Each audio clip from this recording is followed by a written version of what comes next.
Hey there guys, what's up? It's your boy, a very nerdy ginger here. We are doing a little something special today.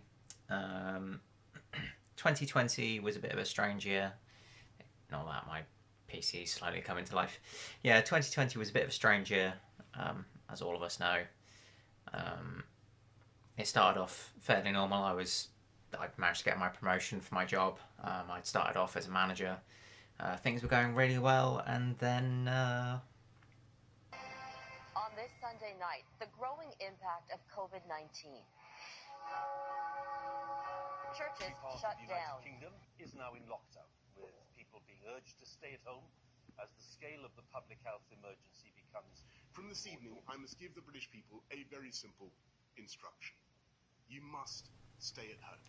So yeah, I suddenly found myself at home with a bit of unexpected free time. I mean, I've been sort of interested in the Warhammer hobby now for about 15 years. 25, just in case anyone was wondering. It was my dad who first got me interested in the hobby a long time ago. And I actually started off, my first ever miniature was a Chaos Space Marine Sorcerer, one of the old little metal models that you get in the old blister packs. He's around here somewhere. I'll try and dig him out for a later video. I want to rework him, but that's besides the point. Yeah, and I dabbled a little bit, getting kits for birthdays and Christmas and putting them together, albeit not very well. And I'd painted a few models up, but it was in April this year. I discovered a few YouTube channels, Snipe and Wib being one of them, who are absolutely one of my favourite YouTube channels and personalities in the sort of, in the hobby. And they got me into it with, I think it was 10 interesting things about Rogue Trader, or something similar with the title. I'll see if I can put a link in somewhere here with, technical wizardry. And yeah, it made me think about the fact that I haven't really paid too much attention to the hobby in the last couple of years, where I sort of got back into it. And ever since that fateful day in April, I can't tell you the exact date, I've really been knuckling down this year with, I said this year, it's 2021 now, but yeah, knuckling down and trying to get back into it. And somehow in 2020 I've actually finished more models than I have in my entire time in this hobby. So without further ado, let's have a look at them, shall we? Okay, so yeah, this is everything that I've actually managed to get finished so far this year. Starting off with this cheeky little chappy here. You might know this as the 30th anniversary Space Marine. I managed to, I missed the first lot of sales for him, and I managed to pick up, someone was selling him on eBay for about £36, I believe, which was double the price that they were selling them on during the event. Some people at the time were already selling them for £60, £70 upwards. I'd started him off when I first got him, managed to get a few of the details done, but I finally knuckled down and got him finished, and I've only just noticed that there were... I own a cat, if you hadn't guessed. Cat fur on his blade. Anyway, yeah, I finally managed to get him finished during my free time in the first lockdown that we experienced here in the UK. Considering the fact that I hadn't painted anything in quite a while, I was really pleased with the progress that I made. My camera likes to keep unfocusing. Yeah, I'm really pleased with the way he came out. And it got me really interested in the old RTB01 Space Marines, also known as the B-Keys, for anyone obviously who likes the original models. And just coincidentally, a couple of years ago, I actually picked up some old B-Keys off eBay. There was a couple of sprues in a bag, I think it was about £15, which I think was a steal, quite frankly. And yeah, so I started off painting what I like to know as Combat Squad Joffrey. If I was following any kind of fluff, maybe these would be like Stern Guard veterans or something like that. But yeah, I really like the sort of pastel, like bold colour style of old Hammer in the days of Rogue Trader. And I tried to get to emulate that sort of really bright, garish, almost orange colour scheme that the Blood Angels had back in the day. And again, I feel like I've done him some justice. It was my first time doing the warning stripes on the Power Glove here, so it's not my best work, but you know, I've one thing for definite in this whole process, I've definitely learned a few new skills. Painting all these old models. Brother Damascus here, just a standard issue bolt gun. Someone was selling the original transfers on eBay. I managed to get a sheet of them for about £5. I can't for the life of me remember the seller, unfortunately, but shout out to that guy. They arrived in really nice condition. Brother Romor with the bolt gun and the bayonet. There's something really charming about these old Beaky models, and I can't quite put my finger on it. Just like comical, almost goofy style, and it's really nostalgic. I mean, I wasn't around in the days of like the first edition Warhammer with Rogue Trader, but I always remember looking at all the old models that my dad had when he was growing up and painting, and actually having some, you know, of my own just makes me feel really nostalgic and all warm and fuzzy inside. The aptly named Brother Pyron, perhaps a bit too on the nose, with the hand flamer, and I was really pleased with what I managed to do here with the fuel tank on the flamer. I don't know if you can see that too well in the lighting I've got. Yeah, the lighting in my study is pretty awful. It's something I need to work on, definitely for later videos. And it was my first time doing like a freehand flame kind of design, like similar to what you'd see on maybe like the Salamander's armour. And I was quite pleased with how it turned out, considering the fact that all my old paints are, well, exactly that, old and dusty, and they're all getting a bit clumpy now, really, so yeah. Something you haven't noticed as well is I tried to emulate what they did in the days of Rogue Trader, where the Space Marines would have almost very uncharacteristic, like little kill markings and bits of graffiti on their armour. And I really like that. So it gives a bit of characterization to the models, and it's something I wanted to try and emulate. And finally here we have Brother Artus armed with the rocket launcher. And the other thing I like as well is the nameplates. I'm going to work my way through the rest of my models that I have painted already. You notice that some of them don't have it. Yeah, it's just, like I said, another nice little bit of characterization. I think really, you know, gives the models a bit of personality almost. Down at the front here we have some more of my Blood Angels that I've managed to get finished this year.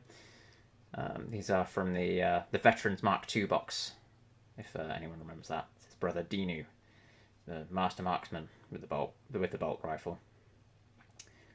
I actually started this one when I was living in Wales, almost 2 years, no longer than that.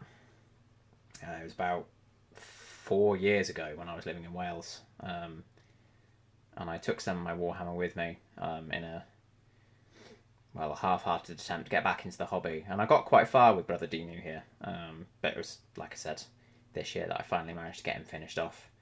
And this was the first one that I'd actually finished to such a high, well, what I consider to be a higher quality, shall we say, putting in those little details like the lens flare on the scope and freehanding his name on his shoulder pad. So yeah. And then also from the Veterans Mark II, we have Brother Fane with the power axe and the plasma pistol. And this is my first, I'd like to think, successful attempt at doing a bit of sort of like lighting, dynamic lighting, with the fusion coils on the plasma gun. I think I did this. I put down some, I think it was Fenrisium Grey as the base coat, and then dry brushed it around the area with then a layer of white scar as well to like round the edges to make it a bit brighter. It's a technique that I feel like I could get a lot better at. I'm going to need to get a broader range of colours though to really like flesh it out, and I'm gonna really work on it with the next couple of models that I do, because I've got a few Space Marines with plasma guns that I want to work on. So yeah, Brother Fane here. Just a little bit from the back there as well. And yeah, and then in the middle here we have one of the older models of my collection, the chaplain that I got. Oh crikey! I just moved into my old house, so it was what, 2008, I think, 2007, 2008 that I got this man. And I didn't touch him for ages. I wasn't particularly keen with the arm that came with him with the bolt pistol, because obviously it was one of the older sculpts and it just looked a bit blocky, a bit goofy. So I took the Power Fist from the Commander box, from the Space Marine Force Commander box, and added that to him to become my Smash Chaplain. I don't know how it would work out in the rules, whether he'd do particularly well having 2 melee weapons, but never mind. And so this is another one of the ones where I was actually really pleased with how he came out. There's his name there, Brother Galen. I'm going to, at some point, put his name on the base there. And I freehanded a little chapter symbol on his shoulder pad here. Mainly because I couldn't find any transfers that actually fit the shoulder pad, which really, really annoyed me. But yeah, there we go.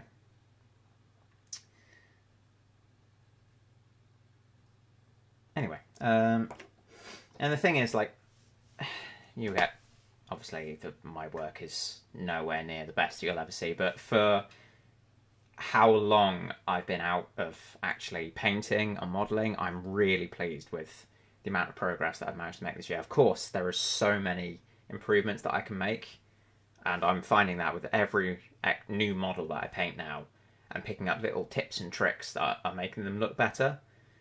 Like little details with highlighting and things like that. So hopefully, as time goes on, you'll see a bit of improvement in the quality of my paint.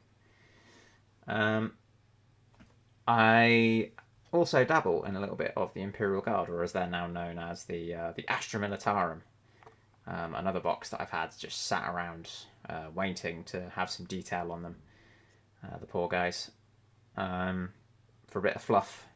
My Imperial Guard here hail from the planet Fimia Secundus, or Secundus, I don't know how you'd pronounce it. And they are elite airborne drop troopers, very much in the style of the US Airborne that took part in, well, many operations during the Second World War. That's where I got the influence from, like the little details, like the camouflage scrim on the helmets and the like the hand painted. I don't know if you can see it in this, like with the hand painted camouflage stripes on their uniforms, and the backpacks, which are actually from the bolt action. Is from the bolt action US Airborne sprue.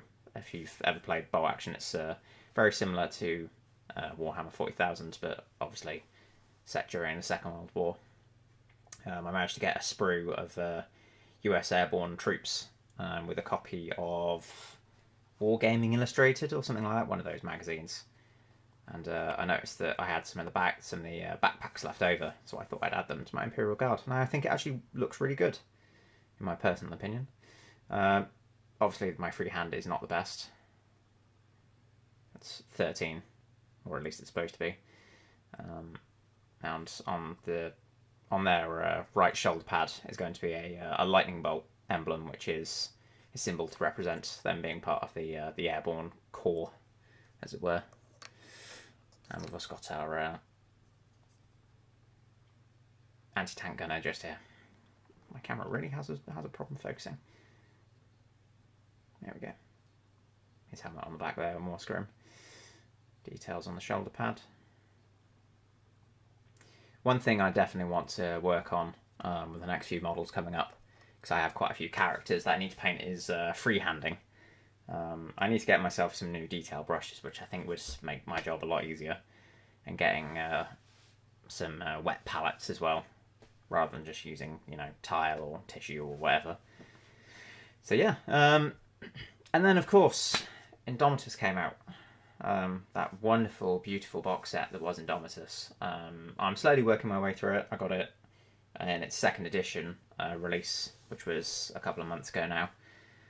Saved up my hard-earned pennies and managed to get myself a copy. And so far I've managed to finish 3 models from Indomitus.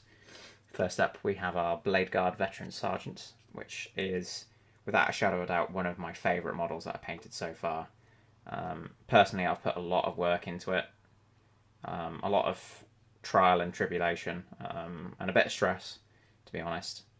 But I'm really pleased with how he came out. Like the detail on his little shield personal emblem thing, and like the purity seals. I think it's one of the best looking models that I've managed to produce so far. And hopefully the quality will only go up from here, really. For the record, I hate these transfers. The skull on his shield and the emblem here are from the Indomitus transfer sheet, but this one is from the old Space Marine just tactical squad transfers. And for some reason, I cannot get it to fit on any of these shoulder pads, even the ones from that box. I don't know what it is I'm doing wrong. So of course I'm going to have to get some like matte varnish or something like that, just to try and help get it to stick down a little bit better. Got the lightning bolts on his blade there, which I was quite pleased with. So yeah, I've got some more of the blade guards on the way actually as we speak, as a work in progress. And over here we have the first Necron models that I've ever owned. I mean, I've got the lower half of the Necron Destroyer, the old version of him anyway, somewhere lying around just as spares, which I might find something to do with as part of a diorama. But we've got just a Necron warrior here from my own dynasty that I haven't come up with a name for actually. It's originally a silver colour scheme, but I've tried to implement a bit of like old rust effects using what's the colours? No, mine's gone blank. I'll probably put them on the screen somewhere down here, but using sort of like gradients of that to try and create like a proper dusty, not like flaky, but almost dusty kind of rust effect. And then like an almost regal blue kind of gun with the heat effect and the power going down the barrel there. And then, without a shadow of a doubt, one of my favourites, that not just for how he looks, but how easy it was to paint models that I've come across so far, is the Scorpec Destroyer with the big two-handed blade. I call him Mr. Angry, and I feel like that's quite fitting. Like, you've got that nice mix between sort of like interesting detail, but nice big flat surfaces as well, to get some good colour on. His spooky Terminator red eyes there, and then it was the first time I'd ever tried anything like this on the blade as well, with like using the colour gradients, and I feel like I've pulled it off quite well. Of course, like I said before, there's always improvements that can be made, but it's my first time trying it, and I'm really pleased with how it looks, so yeah, looking forward to getting started on the rest. One of the next ones I'm going to start will be the Scorpec Destroyer Lord, the big boy with the big scary power claw. So that'll be interesting to see how he comes out. And the other two models, which I think you may have noticed down this side of the screen here, are actually not from Games Workshop at all. This here is a Jaguar GR4, I think is the name of it, that I found in like it's a little box of models that I bought at a car boot sale like years and years and years ago. Some like random, I don't even think it has like a brand name or anything like that. It was just like a little, like little toy soldiers, but it came with some really quite detailed little sculpts of some planes. I've got a couple of Chinooks, a couple of F-15s, a couple of F-111s. There's even some like little teeny tiny tanks as well, like maybe this big. I'm not quite sure of the scale either. I've been trying to look it up. Maybe like 1/100th scale, or no, it would be smaller than that, wouldn't it? Maybe 1/4. I don't know. Anyway, but yes, a Jaguar that I've tried to paint up in the style of the ones that are based in Germany during the Cold War. It's part of the RAF's nuclear deterrent sort of detachment, I suppose, with the little, I don't know the name of it, but the oh, I've just dropped him. Like the RAF symbol, and the little stripes on the tail there as well. There was a particular airframe that I actually tried to use as an example, and if you go onto my Instagram page, which will be linked below, and scroll down a little bit, this really does not want to focus on this one. You can find the post in question where it has all the details about it. But yeah, I was really pleased with how this one came out, actually, especially for such a small model. Okay, well that was a bit rude. My my camera just ran out of space, which is unusual because I thought I had loads of space left on my memory card. But never mind. But yeah, the last model that I actually managed to get finished of 2020 was this Special Weapons Dalek, which was part of the Harlequin miniatures range of Doctor Who models. They had a whole tabletop game that they produced, and I managed to pick up a box of these. Cool. I can't even remember when. It was at a Doctor Who convention in a place called Longleat here in the UK. I don't know if anyone is familiar with it. And someone was selling a full box of Daleks. There was 6 regular Daleks and 1 Special Weapons Dalek for it. I think I managed to get it for like £12 or something like that. And I forgot I even had them up until recently, so I managed to fish him out of the box and get him all painted up, and I'm really pleased with how he came out. Got that nice sort of oily, grimy kind of style that you see in that episode, Remembrance of the Daleks. And I've tried to go for like a road surface on the base. I don't know if you can see that there. Yeah. And so yeah, while 2020 may go down in notoriety as one of the shittiest years ever, in terms of me taking part in the whole hobby world, model making and painting, being in lockdown and being furloughed for 8 weeks really got me back in touch with the hobby, and so weirdly enough I'm kind of grateful for that. It's definitely something that I'm going to spend a lot more time on in the future. I've definitely rediscovered my passion for it, and I'm hoping that I can share that passion with my YouTube channel, and hopefully if people watch my videos, that's even better, you know. So with that, I want to thank you very much for watching. If you've managed to stick with me this far, I realise I tend to drone on quite a lot, so yeah, and with that, thank you very much for watching, guys, and hopefully I will see you in many, many more videos to come. Goodbye for now.